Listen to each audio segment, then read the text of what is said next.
What's going on, everyone? I am Bubbles BuzzerBeater, and this is the official BuzzerBeater YouTube channel, back again with another video. And today I just wanted to kind of walk you guys through what I look at when I do my B3 predictions. So for those of you that don't know, the B3 round of 32 is set to start on Wednesday. So all of these teams played their initial 8 games. And you can see that every team that went 6-2 actually ended up making the round of 32, which is pretty standard. But you have the bracket right here, and I just kind of wanted to encourage you guys to do B3 predictions as well, because it's actually a nice way to just win. I think it's 3 months as supporter, and they might give out a year of supporter too. I forget exactly what they do. But you can see the structure right here. So it's a lot like the March Madness brackets, but you'll be able to predict the winners for each game that's played. If you predict correctly for the round of 32, you get 3 points, and then it goes up every single time. So you can see right here, I haven't made any predictions yet. It does start on Wednesday, so you have up until Wednesday before 5 a.m. My time to make your prediction.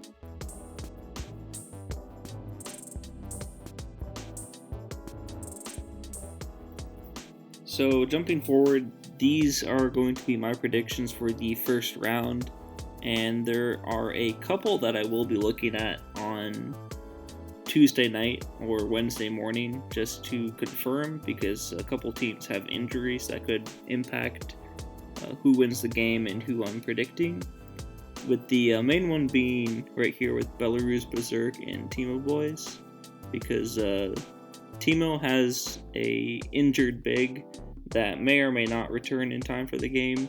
So right now I do have Belarus Berserk as winning, but that could easily switch if his power forward comes back and can play. And then something, when making your predictions, you'll see that it's a lot of the home teams I have projected to win, and that's just because the home teams are the higher seeded teams that generally have the better records and better players. And typically in past B3 competitions, so you'll see season 44 right here, but I'll actually go to season 47. Season 47 was very interesting because there was not a single upset in the first round. So every higher ranked team ended up winning in the first round. But typically you don't see that. You typically see 5 or 6 upsets in the first round. So for instance, last season in season 49, we had, I won't consider the 17 seed beating the 16 seed upset, but outside from that, we had 1, 2, 3, 4, 5. So I'd say we have 5 upsets last year. So that's kind of falling in right with what I think is typically what you see in the first round is roughly 5 or 6 upsets. I was looking through, and all the game shapes that I was seeing for teams made me think this is going to be a very home team oriented first round. So you'll see I only have 3 upsets, but I'll go ahead and show you what my process looks like when I'm deciding who is going to win. So I generally go to each individual team's roster, and I just sort it by DMI. And that kind of gives you a good idea of what you're looking at skill-wise as well as game shape-wise for specific teams.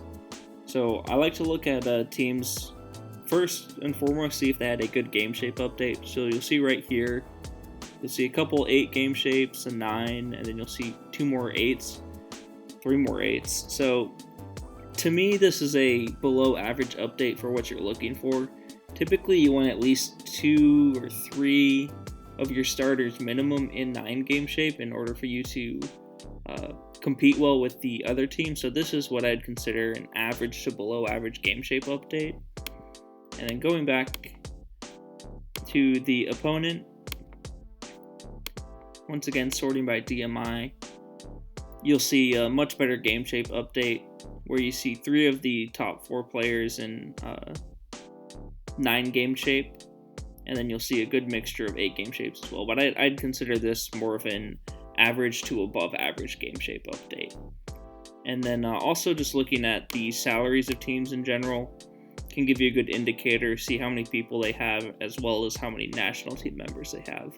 Because if you have a team with four national team members, generally they're going to be pretty skilled and going to have a lot of flexibility, as generally national team players are more versatile and can do a bunch of different things for you. So that's another thing that I look for. And then right here, so Venomous Scorpions, I actually know he watches the YouTube, so shout out to him. But just doing his by salary, you'll see what I consider to be a average to above average game shape update once again.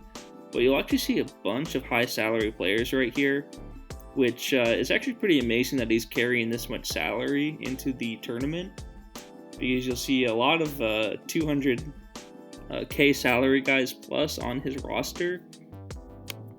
But when you look at his opponent, go to the roster and by salary, you'll see salaries are much lower on this team, and he actually has a pretty good team as well. But since he didn't have a great game shape update, you'll see an 8 and a 7, and then 2 more 8s right here. Even though he is technically the home team who should be the better team overall, since Venomous Scorpions had such a good game shape update and has a higher salary roster, I did end up giving the edge to him. And then the other thing I consider is just looking at teams' history in B3. So, for instance, Monty right here, as well as like Rockba and some of these other teams that have been in B3 and been successful before, I kind of give them the edge more times than not, because even though their salaries may be smaller and their rosters might not look as impressive, I feel like they have the pedigree and the experience to see what it takes to succeed in the first and second round, specifically in B3. So you'll see Bradley Christie for the USA national team actually here. Very, very good player for us, so I'm sure he's doing good things for him as well. But he had a pretty average to above average game shape update. And then you'll see his opponent is actually low-key one of the scarier first round matchups. And he had a pretty average to above average game shape update as well. So this is one of those cases where I think it's a pretty close matchup, but when it's close like this, I generally give the advantage to the teams that I recognized and teams that were better during the first 8 game sets for B3. So for the most likely upset, I think, is going to be Venomous Scorpions over the Rockets in the first round. And then, as I said, I was talking about Timo earlier, where he had that very unfortunate injury where I'm not sure if that's going to be an issue going forward because he's missing a starting big. And then one of the best matchups in the entire first round is going to be Team Infinity versus San Mateo. And if you just look at the rosters, the setup for both of these guys is pretty incredible, so it's kind of unfortunate that they had a matchup in the first round. You'll see a 5 million DMI player right here, 4 million, basically 4 million, 2 million, 1 million, so all really, really good players. And if you'll notice, 1, 2, 3, 4, 5, 6, 7, 8, so basically his entire B3 rotation is in 9 game shape. And then if you go over to his opponent, who has had B3 success as well, you'll see that he had a very, very good game shape update as well. So you'll see a lot of 9 game shape guys, specifically on the top end, and then a lot of national team players on both teams as well. So I do think that this is going to be one of the best matchups in the first round. I did like Team Infinity's setup just slightly better, and then I was looking at their game ratings a little bit as well. So for the very, very close games, I went through and I looked at their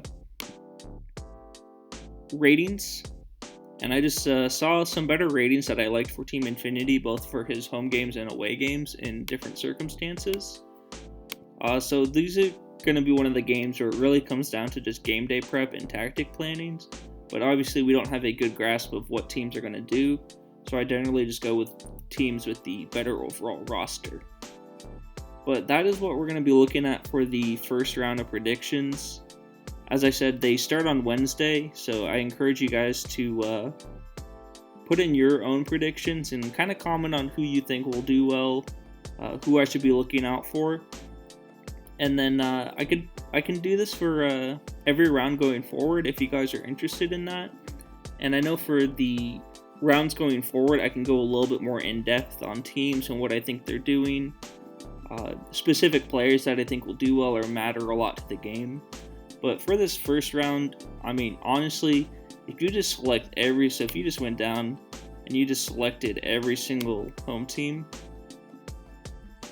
making it look like that, that's not a bad setup either for just the prediction games, because it's hard to grasp who's going to do well and who's not. The only game that I feel very comfortable with for the upset, as I said, is Venomous Scorpions, but besides that, if you're just selecting the home team for every game, your chances that they're going to win are actually pretty good. And as I said, there's roughly 5 to 6 upsets per season, but this one looks